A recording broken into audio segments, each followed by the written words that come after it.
you believe that what Jesus did in John chapter 2 was real, that Jesus could really change water into wine in large quantities? Okay, these were large multi-gallon barrels of water, jugs rather, not barrels, jugs of water that he changed into wine, and very good wine, I might add, okay?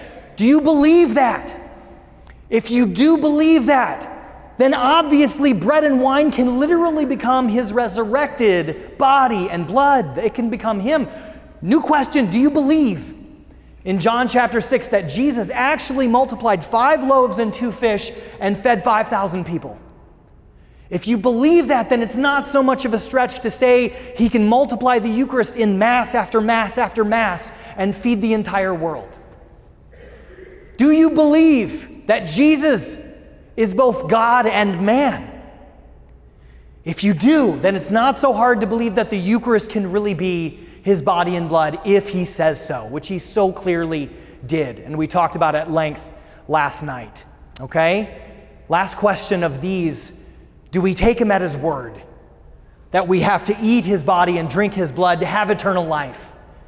If we trust him, if we trust Jesus, then the conclusion is absolutely obvious. But this is a reality, that sometimes the longest journey we can take is from our head to our heart.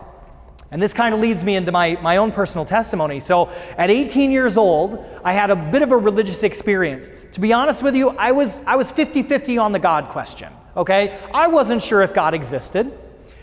Not 100% sure, was asking questions, okay? Went on a religious retreat. God happened to touch me at that retreat, and I realized there has to be a God. But just because I was raised Catholic doesn't mean that Catholicism is true.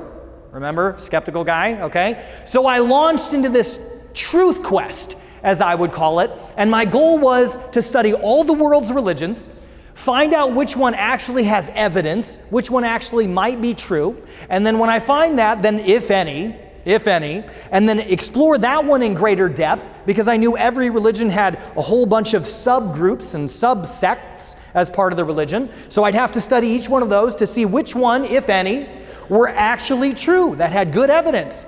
Because I wasn't going to give my life to something religious unless I knew it was true and I had good evidence for it. Okay? This is the background that I come from.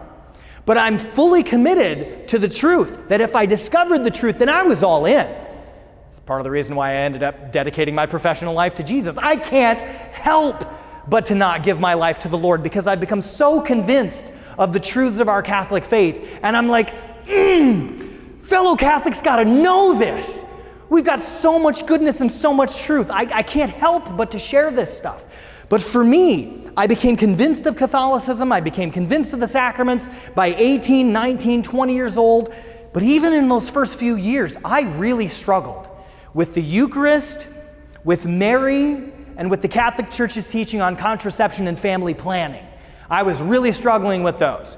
I actually wrote my master's thesis on the Church's teaching on contraception and family planning. I swung way around on that one. My first book, it's actually my first book. That's available in the back if you want to check that out on your way out of here. Shameless plug. There you go, okay? But this subject, the Eucharist, I'm just like, it looks like bread, it tastes like bread, it looks like wine, it tastes like wine.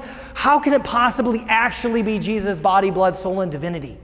Okay, and it took me a couple years of prayer. I knew not all this stuff that I'm sharing with you these nights here, but half of it. I knew half this stuff, okay? I didn't yet know much about Eucharistic miracles, though, okay? And it took those couple years, and as I discovered some of the Eucharistic miracles, I was like, whoa, that's really cool. Okay, that's really cool.